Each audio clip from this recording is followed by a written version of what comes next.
Now that the top 8 is a top 6, there are now only 9 possible combinations for the grand final. So I thought, let's take all 9 of those combos and rank them.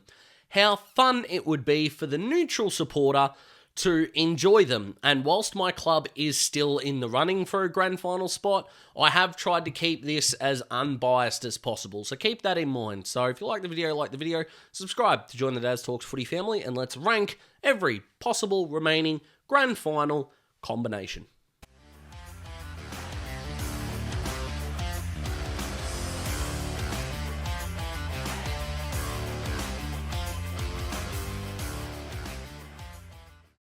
At number 9, I've got Port Adelaide taking on GWS, and to be honest, this is purely and simply because there just wouldn't be a whole lot of joy and rivalry and neutral love and emotional investment into this kind of matchup. What's the positive out of Port playing the Giants from a neutral point of view? Yeah, sure, you've got Port going for their second flag in 20 years. GWS's possibility of a first ever flag is still really cool, and I think the team that most neutrals would support.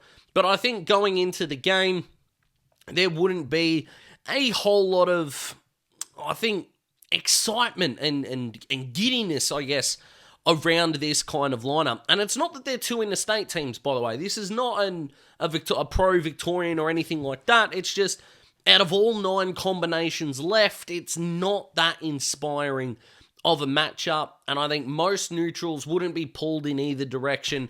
I think it would be majority GWS here, so it sits at number 9 for that reason.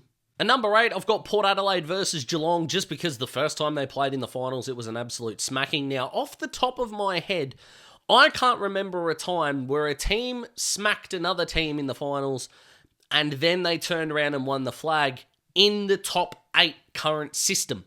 It happened a lot in the VFL. Well, I wouldn't say a lot, but it's happened in the VFL times, and even Geelong in 1989, who lost by Essendon by a lot and then kicked their ass 2 weeks later.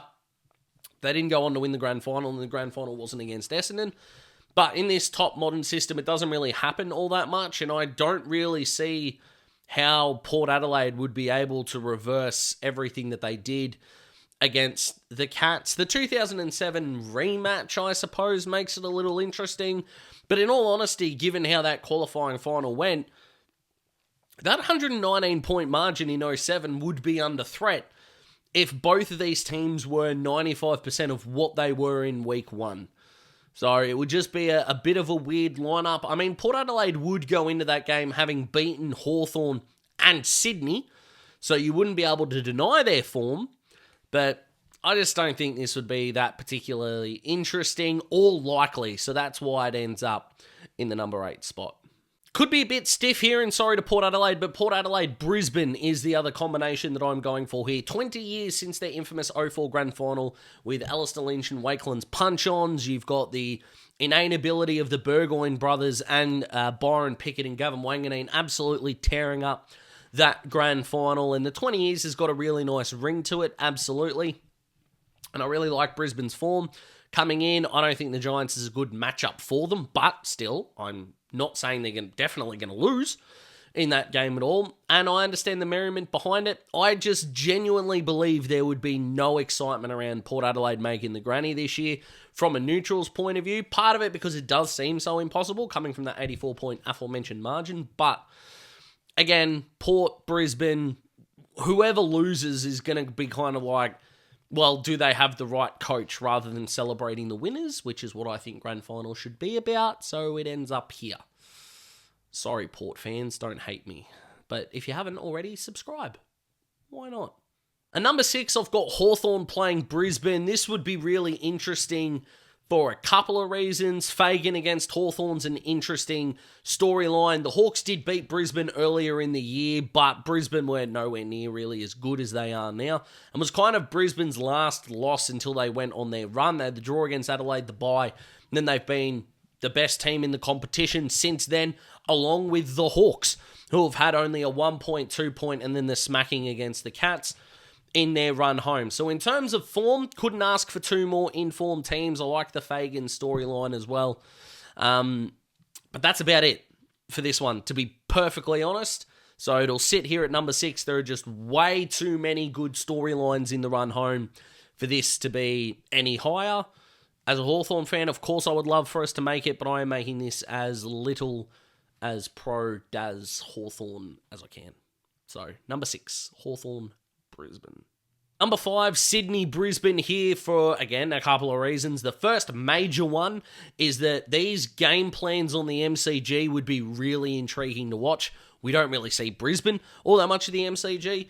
Sydney, not really at the MCG. And given Sydney lost to Richmond at the MCG this year, that makes it really interesting. These two played in an epic encounter up at the Gabba not too long ago. What a game that was. And if they can deliver something, Brisbane, in terms of that result versus their last grand final, of course, being last year, adds up to being a really juicy lineup, really cohesive with 2024 and their game styles. Of course, Brisbane will play GWS for the right to play Geelong.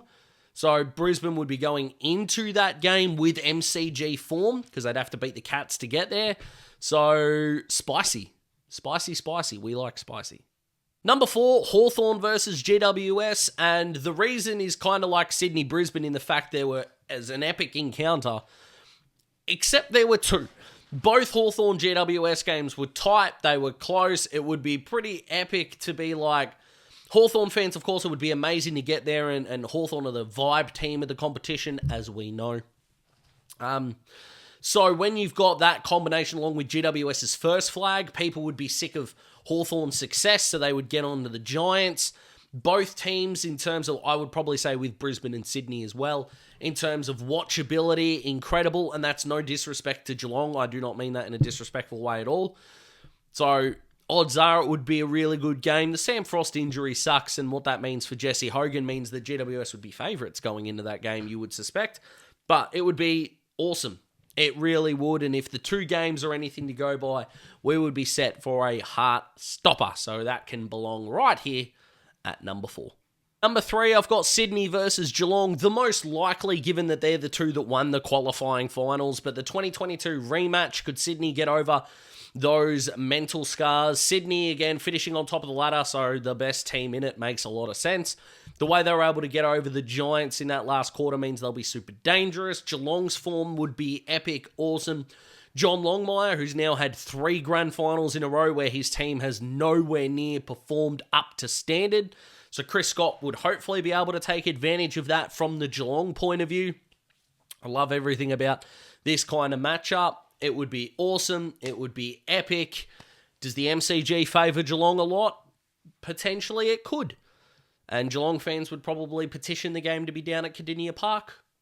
That's fair enough. Although Sydney have got a really good record down there. So maybe the G is the option. And if you can't seep the sarcasm from my voice, or if you can't tell that my voice is seeping with sarcasm, I should say, I don't know what to tell you. The grand final will be at the G. I know that. Okay? But Sydney-Geelong would be pretty cool. So if you're keeping track at this point as to what number 2 and what number 1 are, I'm basically asking, what would be more interesting, the past or the present? And I'm actually going to give it to the present. So number 2 is going to be the past. Hawthorn versus Geelong. Yes, both Victorian teams. Yes, the rivalries, 89-08, the 2013 prelim. All of it is awesome. The 2000 elimination final, which no one ever talks about, also exists there. That was the first final ever at Colonial Stadium, I believe. So there you go. And the Hawks got up. ELBLT. Just don't ask us what happened against North next week at the G. However, everyone knows about this rivalry. The thing that kind of stops it from being at number 1 as well is the fact that these two games combined were like 87 points, which is not great, and Geelong being 2-0. So that's part of it. And again, the past rivalry is really cool. Both Victorian teams going into it has a factor for the neutrals, given the Victorian love, I suppose. But 2 interstate teams are the number 1. So hold your horses there, guys. Anything you can think of that would make Geelong and Hawthorn epic, I completely agree with you. Chris Scott v Sam Mitchell is just awesome. Paddy Dangerfield going for another premiership because he is quite polarising as a player, and I'm a Hawks fan. And knowing how nervous I would be against Geelong, I think tells me just how epic this would be compared to the other teams that we can play in the granny. So, Hawthorn, Geelong at number 2. Which means at number 1, the Battle of the Bridge, Sydney versus GWS rematch. Do I need to really explain this? The fact that it's the Battle of the Bridge, the fact that they've just played in an epic final that was a goal the difference, the fact that they hate each other, it's not quite showdown worthy of hatred yet, and they are a lot closer than I think the derbies are in terms of quality of teams. So you've kind of got a really good mix here. The ground, I think, would favour the Giants a little bit. The expansive running, guys like Errol Goulden would need to play really, really well. The runners, Matt Roberts, Braden Campbell, these guys would really have to stand up in a big way. Jake Lloyd, who was epic throughout the qualifying final. But in terms of a neutral fan, as an unbiased as I can be, I think a Battle of the Bridge grand final would just about set this town on its head, considering your traditional rivals, Collingwood, Carlton, Essendon, Richmond, are not there. So, an absolutely epic clash between two awesome teams who have just played off in an epic game. I don't think it gets better than that. So, there are my rankings for all 9 possible grand final combos. Comment below, let me know what you think. Like the video if you like the video. Subscribe to join the Daz Talks Footy family. And I will not be alone for my Wednesday upload if things go to plan. So keep an eye out for that video. If your team is still in the finals, I hope you are enjoying the journey. If your team is not, I hope you're looking forward to my future trade and draft content. That will be coming to the fore very, very shortly as well. So take care of yourselves, you absolute legends, and I'll see you soon.